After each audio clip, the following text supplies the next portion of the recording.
Antena 1 em direto esta manhã na sede de uma empresa portuguesa em Madrid, uma empresa que ajuda marcas e produtos nacionais a entrarem no mercado espanhol. Vamos dar a conhecer este projeto numa emissão especial que começa depois das notícias às 10 da manhã, neste dia em que Portugal e Espanha vão estar sentados à mesa no Porto durante a Cimeira Luso-Espanhola. São muitos os temas em cima da mesa para este encontro. No setor da energia, o governo português espera obter nesta Cimeira Ibérica um compromisso do governo espanhol para eliminar a dupla tributação no mercado ibérico ao nível do gás natural.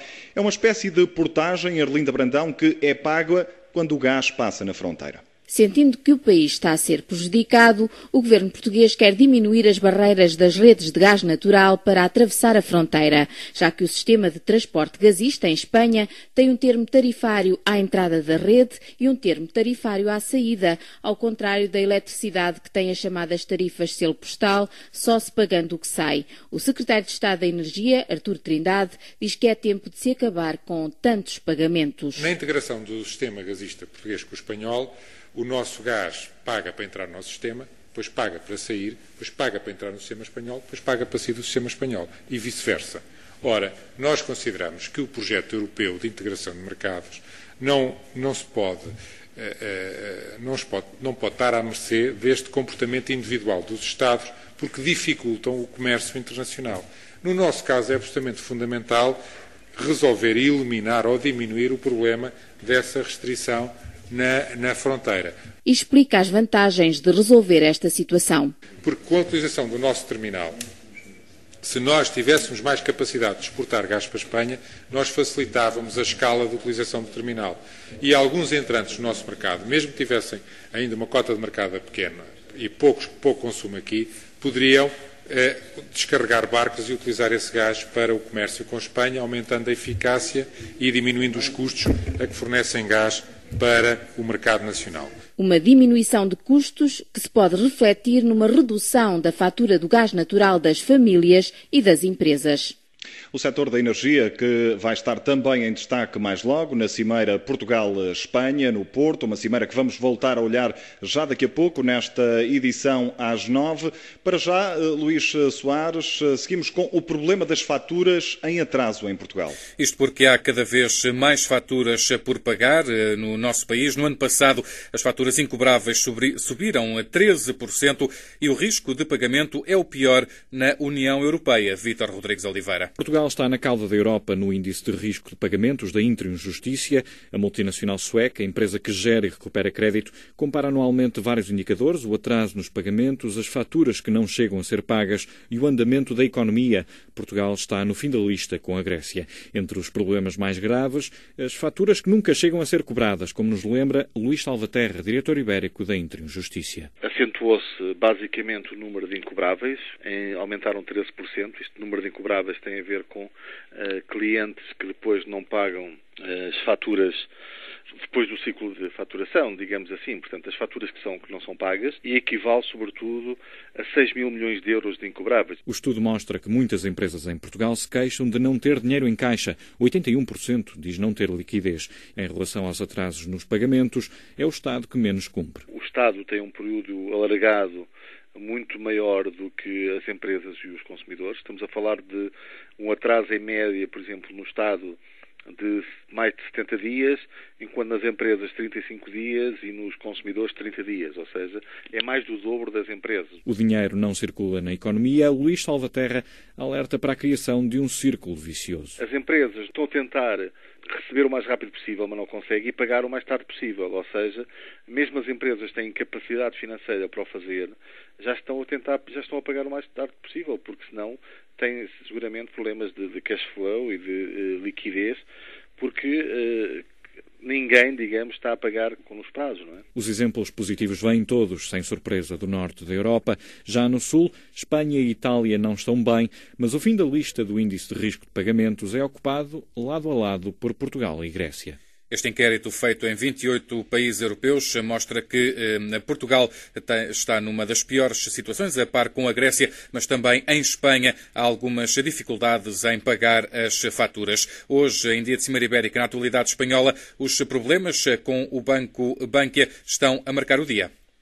É mais um problema a somar a tantos outros que Espanha tem atravessado nos últimos anos. O caso Bankia, que continua de resto a marcar a atualidade aqui em Espanha. Hoje deve tomar posse o novo presidente desta instituição bancária. O antigo presidente Rodrigo Rato abandonou o cargo no início desta semana perante a possibilidade de uma intervenção do Estado no Bankia, uma situação provocada por uma inspeção dos auditores que detectaram uma sobrevalorização nas contas do Bankia. Ora, Rodrigo Rato demitiu-se e propôs o nome de José Inácio Goiri Golzarri. Ele é um antigo número 2 do BBVA, outro banco, e ainda hoje deve assumir a presidência do banco. Convém explicar que o Bankia é o resultado da fusão de 7 caixas, um outro problema financeiro em Espanha, e é nesta altura a quarta maior instituição financeira espanhola em termos de valor de mercado.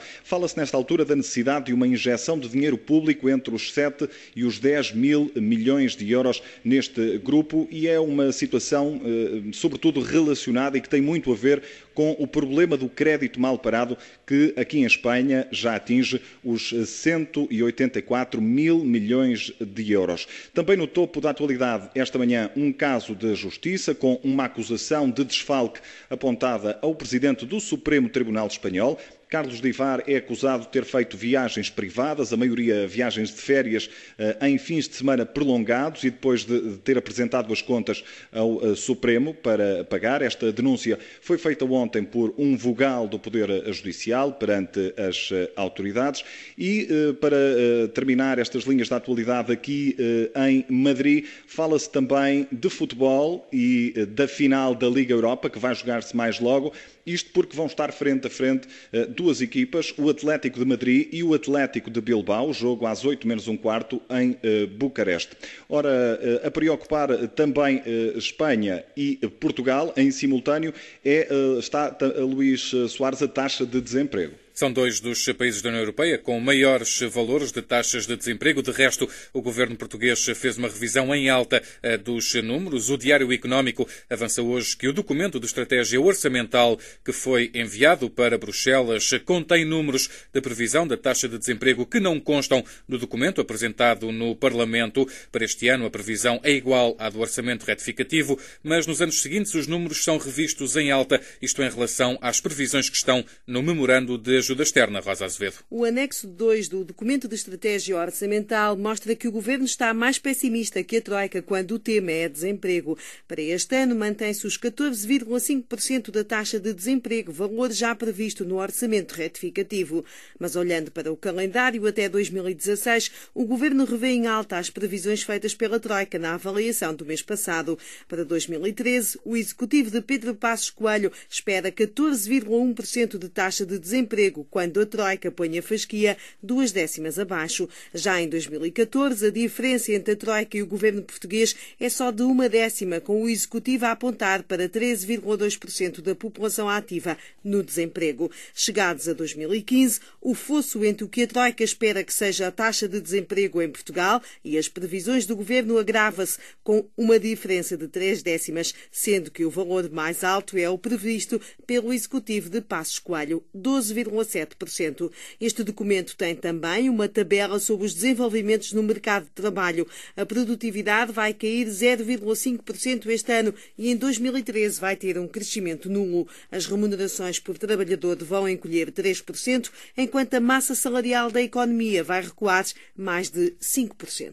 Este ano, Portugal deve atingir 14,5% de taxa de desemprego. Para o ano que vem, a previsão é revista em ligeira alta para 14,1%. Neste noticiário que fazemos em simultâneo entre Lisboa e Madrid, continuamos, Nuno, a dar destaque à Cimeira Luso-Espanhola. E é a partir da sede de uma empresa portuguesa em Madrid, onde estamos esta manhã, que vamos olhar para mais um tema que promete marcar esta cimeira entre Portugal e Espanha, os dois países que vão debater durante o dia de hoje no Porto projetos e problemas comuns. Claro está que a crise vai estar sempre como pano de fundo, mas uma das áreas que se mantém no foco das atenções é também a dos transportes, em especial, Miguel Videira, o futuro da ferrovia. O TGV já lá vai, abandonado o projeto Portugal e Espanha, há meses que negociam a construção de uma linha ferroviária de alta prestação em bitola europeia, ou seja, uma linha compatível com o tipo de ferrovia comum à maioria dos países europeus, mas não aos países da Península Ibérica. O projeto é fundamental, diz o Ministro da Economia, Álvaro Santos Pereira, para promover as exportações e competitividade da economia portuguesa. A ideia é ligar o Porto de Sines e de Aveiro à Espanha, que terá de se comprometer a continuar esta linha de bitola europeia até a França. Será assim criado um corredor que irá permitir às mercadorias portuguesas chegar ao centro da Europa num espaço de tempo mais curto. O concurso para a execução do projeto ainda não foi lançado. Há expectativa que nesta cimeira possam ser tomadas decisões políticas. Outro tema a preencher a agenda dos titulares da pasta dos transportes, os meios de pagamento nas antigas SCUT. Demasiado complicados, alertaram por mais de uma vez as autoridades espanholas.